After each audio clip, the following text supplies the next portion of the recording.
What's up, everybody, and welcome to the SaveState. My name is Landon Barton. I've got Garrick in right here and Derek Owen here, and we are going to be talking about some of the controversy that's been happening with Destiny, specifically around the new updates with the expansion, the Taken King, and what's his name? Luke Smith. Yeah. You want to kind of explain some of this to myself and the viewers here? So, new expansion is coming out in September. It's called the Taken King. It's going to be $40 retail.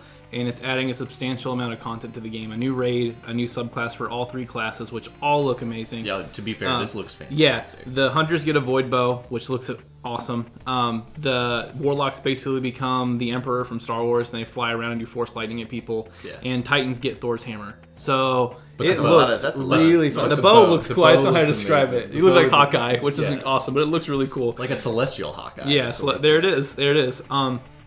Everyone's excited about this content. Well, E3, the pricing information came out, and basically, Destiny or Bungie is adding 3 emotes, 3 class items that give you an increase to experience gains, which is a big deal when the game is so grindy, and 3 new shaders to the game. The only way to get them is to buy the collector's edition of Taken King, which is.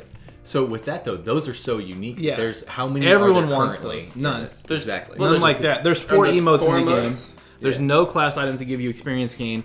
And 80% of the shaders in the game look like garbage. So this is highly unique content. Yes. Well, so the big thing for the pricing is that you've got you can buy the expansion, which we were just talking about, looks good, and then you can get the expanded content, the DLC, but you can't get the DLC on its own. Right. No. So people who already at the time. It's changed a little bit since then. It has changed a little bit. So like originally it was, in order to get the DLC, this specific content that only, I guess, probably people who have played it from the beginning would really care about. Exactly. The only way to get that was to buy the game entire thing over again. Yeah. It's $80 versus $40, and no one's going to use the game and the 2 expansions. Right. But just the DLC alone is $20, right? Yeah. So that's no, the Taken King's $40. Yeah. So it's a $40 But increase. the emotes and the shaders, the extra shaders, that's $20 on its own. That $20 is the same price as the previous expansion, which had a laundry list of things, and it's literally just cosmetics. Yeah.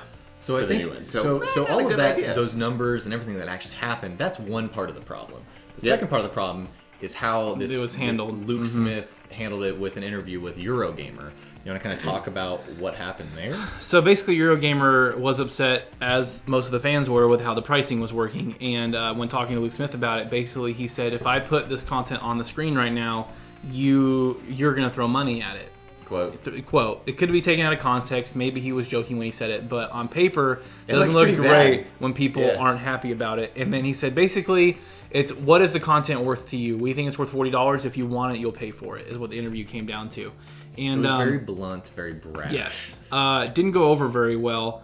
And the day after, the official Activision Twitter announced a Red Bull sponsored quest chain. This is so funny. Or a quest for Bungie, where you have to go buy a 6-pack of Red Bull from 7-Eleven and redeem a code to do a specific quest in the new expansion. And it's exclusive till January if you buy Red Bull. And so some esports guy is doing the voice of your ghost while you're doing the mission, which is super cheesy.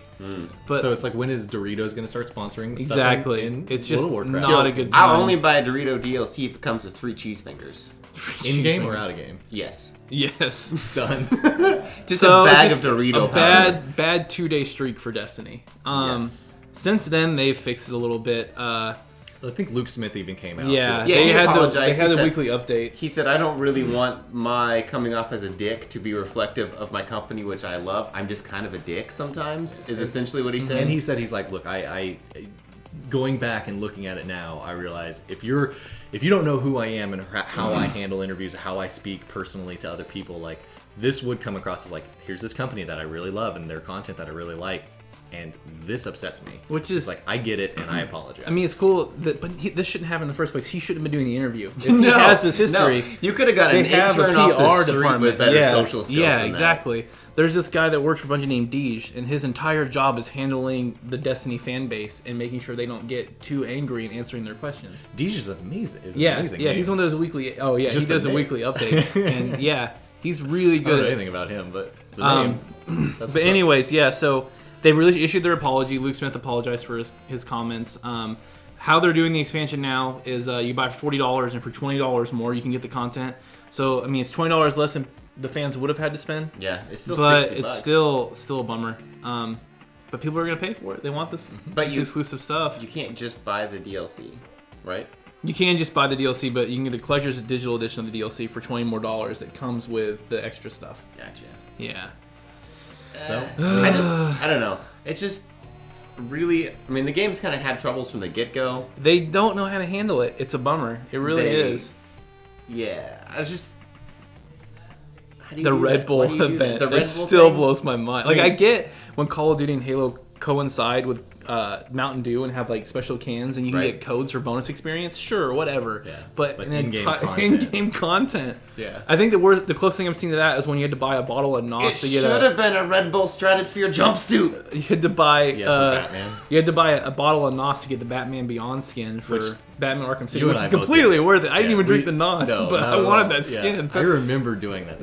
It was $2. A 6-pack of Red Bull is like $12 for a possibly shitty quest. Yeah, basically the Bungie bungle boils down. That's not a beast. The Bungie bungle boils down to we just want to know if you think this is worth your money or not. Yeah.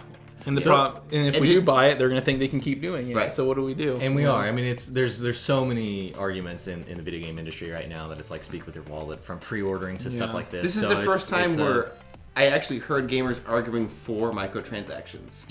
Yeah. That was kind of funny. Anyhow. So let us know in the comments below. What do you think of this whole? What did you call it? A Bungie. The Bungie bungle. What do you think of the Bungie bungle? And boil it down. The Bungie. And other bees. Bungie bungalow? Give us your best Bungie alliteration in the comments. Bungie bunghole is already taken. That. So if you like this video, please give us a thumbs up and subscribe. Share us with your friends. Tell them about us, and keep coming back for more. We discuss all types of stuff in the video game industry, and movies and comic books, basically everything involving nerd culture. So keep right here for all that stuff, and we will see you guys next time. Bye, guys.